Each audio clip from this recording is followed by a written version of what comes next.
Next topic है फिर energy consideration in motional EMF. क्या कैलकुलेट करना है इसके अंदर?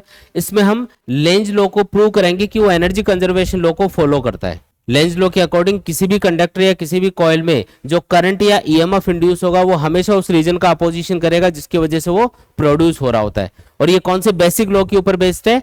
एनर्जी कंजर्वेशन लॉ के ऊपर बेस्ड है।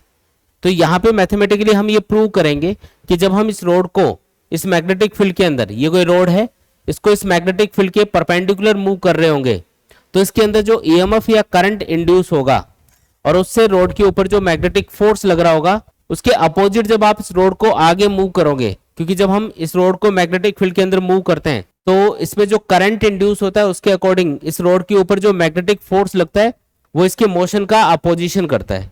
बैकवर्ड डायरेक्शन में मैग्नेटिक फोर्स लगेगा और उस मैग्नेटिक फोर्स का अपोज करने के लिए हमें इसको कांस्टेंट वेलोसिटी से मूव करवाने के लिए, रोड को एक कांस्टेंट वेलोसिटी से मूव करवाने के लिए हमें एक्सटर्नली एक फोर्स लगाना पड़ेगा और कुछ वर्क करना पड़ेगा।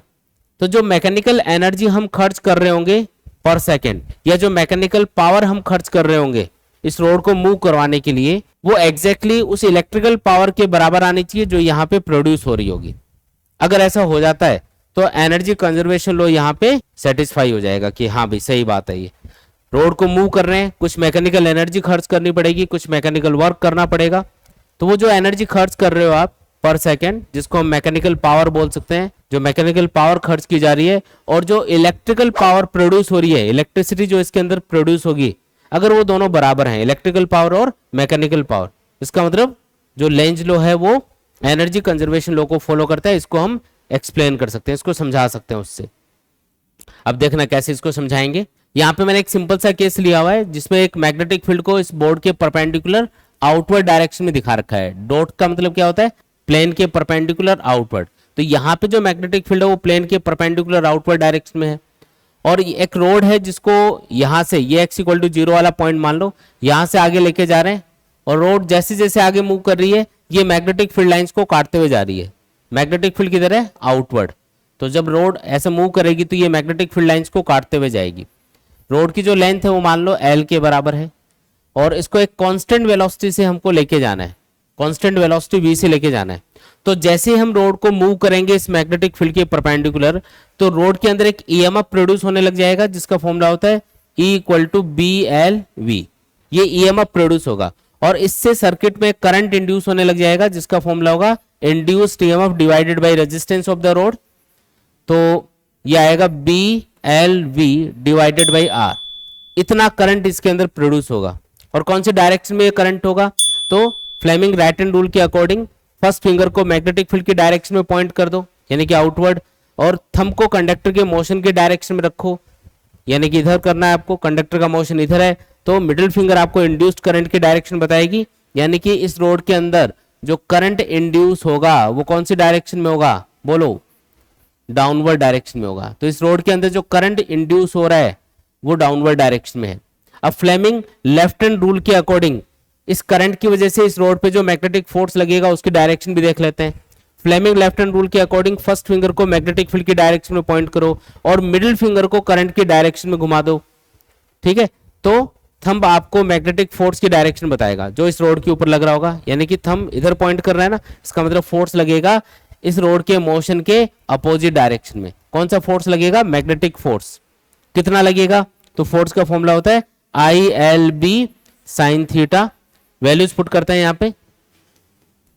I की वैल्यू है BLV divided by R into L into B और थीटा कितना होगा यहाँ पे? तो करंट की डायरेक्शन और मैग्नेटिक फील्ड के बीच का एंगल है यहाँ पे 90 डिग्री। करंट डाउनवर्ड है, मैग्नेटिक फील्ड आउटवर्ड है, इनके बीच का एंगल हुआ 90 डिग्री तो साइन 90। सॉल्व करने पे क्या आएगा? मैग्नेटिक फोर्स आएगा B square L square V divided by R। ठीक है, ये मैग्नेटिक फोर्स लगेगा। तो अगर इस मैग्नेटिक फोर्स के अपोजिट अगर आप इस रोड को कांस्टेंट वेलोसिटी से मूव करवाना चाह रहे हो तो आपको फॉरवर्ड डायरेक्शन में, जिस डायरेक्शन में रोड की वेलोसिटी है उसी डायरेक्शन में एक एक्सटर्नल फोर्स लगाना पड़ेगा और वो जो एक्सटर्नल फोर्स है वो कम से कम इस मैग्नेटिक फोर्स के बराबर तो होना चाहिए ताकि वो इसको कैंसिल कर पाए और रोड कांस्टेंट वेलोसिटी से मूव कर पाए। ये मैग्नेटिक फोर्स क्या करेगा? इसको अपोज करेगा, इसके मोशन को रोकेगा। तो अगर इसको कैंसिल करना है मैग्नेटिक फोर्स को, तो एक्सटर्नल फोर्स भी कितना होना चाहिए, इसके बराबर होना चाहिए ना। तो एक्सटर्नल फोर्स किसके बराबर है, इस रोड पे लगने वाले मैग्नेटिक फोर्स के बराबर है, यानी कि एक्सटर्नल फोर्स का फॉर्मूला भी यही हो गया। अब जब ये रोड मूव कर रही है तो इसके ऊपर जो मैकेनिकल पावर खर्च की जा रही है, मैकेनिकल पावर, उसको पी एम करके लिख रहा हूं मैं, वो बराबर होगी वर्क अपॉन टाइम के। वर्क मतलब वो मैकेनिकल वर्क जो आप इस पे कर रहे हो इसको आगे मूव करवाने के लिए, क्योंकि इस पे फोर्स लग रहा है आगे की तरफ एफ एक्सटर्नल, और इसका कुछ डिस्प्लेसमेंट भी हो रहा है, तो इस पे कुछ वर्क तो किया ही जा रहा है। तो वो वर्क कितना हो रहा है पर सेकंड, उसी को बोलते हैं मैकेनिकल पावर। ये जो वर्क है इसको हम लिख सकते हैं force into displacement divided by time.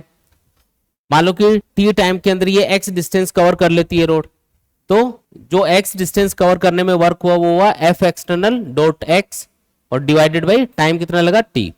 अब ये जो एक्स अपॉन टी है ये तो वेलोसिटी होता है, डिस्प्लेसमेंट अपॉन टाइम को ही हम क्या बोलते हैं, वेलोसिटी। टी टाइम में एक्स डिस्प्लेसमेंट हुआ तो यहाँ पे इसको हम वेलोसिटी लिख सकते हैं, तो ये फॉर्मूला बन गया एफ एक्सटर्नल डॉट वी। ये जो एफ एक्सटर्नल है ये एफ के बराबर है यहाँ पे, ये हमने पहले ही बता रखा है, इसलिए मैकेनिकल पावर का फॉर्मूला बन जाएगा, ये एफ की वैल्यू पुट करो B square L square V divided by R into V. तो सॉल्व करने पे क्या आएगा, B square L square V square divided by R. इतना मैकेनिकल पावर हम इस पे यूज कर रहे हैं इसको मूव करवाने के लिए विद कांस्टेंट वेलोसिटी। अब कितनी इलेक्ट्रिकल पावर इसके अंदर प्रोड्यूस होगी वो भी देख लेते हैं। इलेक्ट्रिकल पावर का फॉर्मूला होता है आई स्क्वायर इंटू आर। क्या होता है formula, I square into R. I की वैल्यू हमने कैलकुलेट कर रखी है यहाँ पे, देखो B L V upon R के बराबर है। तो इलेक्ट्रिकल पावर कितनी आएगी, B L V divided by R, इसका स्क्वायर कर दो इंटू आर। तो बताओ आंसर क्या आएगा, इलेक्ट्रिकल पावर आएगी B square L square V square divided by R. और एक चीज नोटिस करो कि जो इलेक्ट्रिकल पावर है वो एग्जैक्टली उतनी आ रही है जितना मैकेनिकल पावर है, सेम वैल्यू आ रही है ना दोनों की। इसका मतलब यहाँ पे एनर्जी कंजर्वेशन लॉ फॉलो हो रहा है, क्योंकि जब आप रोड को मूव कर रहे हो तो जितनी मैकेनिकल पावर आप खर्च कर रहे हो उसके ऊपर, उसको मूव करने के लिए एग्जैक्टली उतनी ही इलेक्ट्रिकल पावर सर्किट में प्रोड्यूस हो रही है। तो एनर्जी कंजर्वेशन लॉ भी तो यही है कि एनर्जी को ना तो आप प्रोड्यूस कर सकते हो ना डिस्ट्रॉय कर सकते हो, उसको एक फॉर्म से दूसरे फॉर्म में कन्वर्ट कर सकते हो। तो यहाँ पे भी वही हो रहा है, मैकेनिकल एनर्जी इलेक्ट्रिकल एनर्जी में कन्वर्ट हो रही है, और उतनी इलेक्ट्रिकल एनर्जी यहाँ पे प्रोड्यूस हो रही है जितनी मैकेनिकल एनर्जी खर्च की जा रही है या मैकेनिकल पावर खर्च की जा रही है। आया समझ में, क्लियर, एकदम आसान एकदम, ठीक है। तो यहां से ये एनर्जी कंजर्वेशन लॉ यहाँ पे सेटिस्फाई होता है।